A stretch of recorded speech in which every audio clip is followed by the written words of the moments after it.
Hey world, it's me, Elle. Thank you for watching my video as always. Thank you for following Elevated Conversations. Real quick, I'll jump straight into this topic. Um, every day is not always a easy day. Every day is a great day because we have an opportunity to be here another day, and everybody doesn't get that. It's definitely a gift, but every day is not a great gift. And one of the things that I believe is being transparent. So I was talking to one of my girlfriends, and she's actually going through a divorce. And I'm not going through a divorce because technically I'm divorced already. But anybody who's been divorced or is going through a divorce or like a real separation after a very long time knows that just because you sign the papers, you don't sign away your emotions and your feelings and things like that.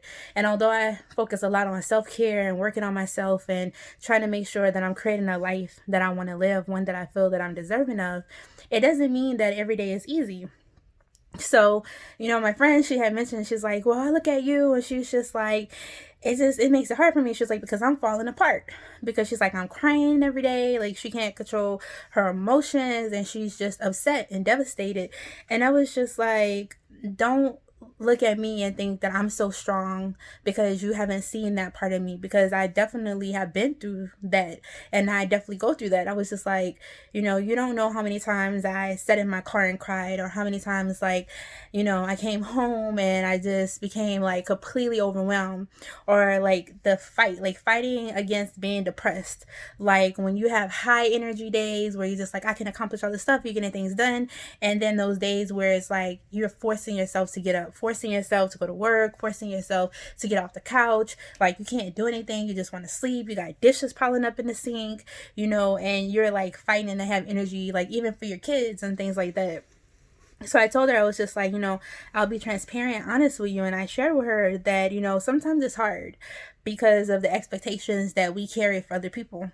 It's like, especially when you've been with them for a long time. So like with my ex-husband, we were together for 11 years, which that's a very long time. That's like the majority of my adult life. So for me to say that, that I'm completely over that situation and I don't have any feelings, I don't have any bad days, like I'm just living my best life and things like that. I mean, that would just be a farce. Like it would be a straight up lie.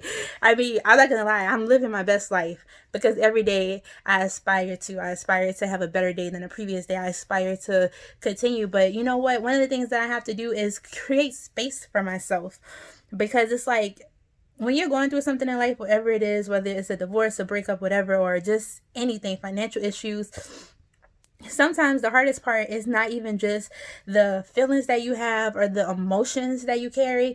It's the way that you treat yourself. So when you start having the conversation with yourself like, oh my God, I'm so mad at myself. Why am I even thinking like this? Why am I like, you just get so mad at yourself.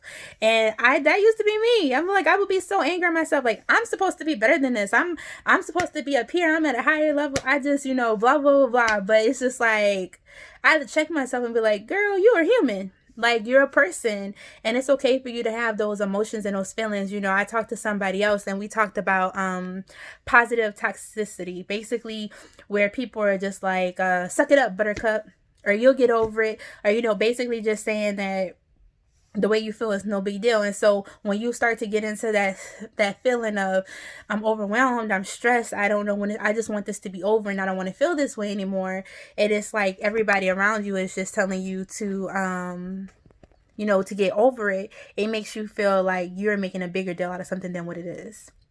But on that same token, one of the things I talked to her about is being realistic, right? Like, don't, like, your feelings are not realistic. So like sometimes when you're in a relationship with somebody and you guys and the situation ends, it's just like you have that one feeling, it's like really on the extreme, like, oh my God, this was the best person I was ever with, and they used to do this for me, and they did that, and they was so great, and blah blah blah blah. And then you have the opposite side where you're like, I hate them. They was the worst person in the world. Like, who is Satan? Is like, it's just like this whole feeling, right? And that's how you feel in that moment. But none of those feelings are true. Like, it's really a medium, right? Because everybody has their good qualities, everybody has their bad qualities, and sometimes it's like you hope eventually you'll meet somebody that can balance you out, and that your bad qualities are like handleable. Like, you know, like they can tolerate it. Like they're not gonna, because they, you know, they can level you out on the opposite side. And it's just okay if that person is not the one for you. It's like if they have good qualities, you know, but those qualities are just not aligned to what you are, you know, it doesn't make them a bad person. Like they're not the antagonist in your story, right? But you're always the hero of your own story. And I think that sometimes when we realize that, it can really change like our outlook and our perspective on it. So give yourself space, give yourself time to feel how you feel. Like that's real, but at the same time, make sure you're checking your feelings and asking yourself, is this real? Like, is it really this? Is this really how I feel? And like really do the digging and the self-work. Like one of the things that really helps me is saying things out loud. So sometimes when I'm talking to my friend and I'm talking her through the situation and things like that, a lot of times I'm still talking to myself, even when I make these videos, because, you know, it's an ongoing thing. Like life is every day. It's not like, oh, you know what? It's not like a 30-minute sitcom, right? Like, you know, at the beginning of the sitcom, it's like everything's good. Then they have a problem. Then they solve the problem. And then it's like happily ever after. That's not generally how life works, you know?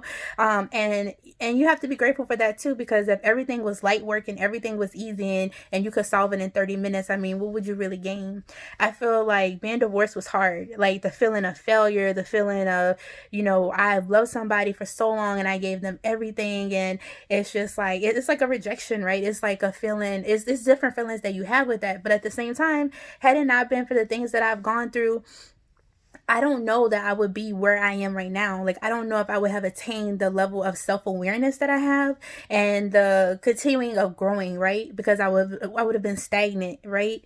And the other thing is, had it not been for those situations, then I wouldn't be able to have that conversation with her. So to me, it's a blessing in every lesson. It's hard. You have to go through it.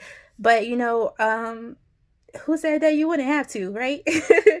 Like nobody said it would be easy, but it's doable. And I feel that if you stay focused and you remember that you have a purpose and that you're here for a reason, and every single thing that happens to you is setting you up for where you need to be. And I believe that. So with that being said, don't forget the Sunflower Solstice Retreat is going to be March 27th through the 29th, and I can't wait to see you guys there. We're gonna have a lot of self-care, a lot of healing, a lot of just love, because you know what? That's what we really need. It's just like a lot of love right now. So you guys have a wonderful day, and thank you for watching my video.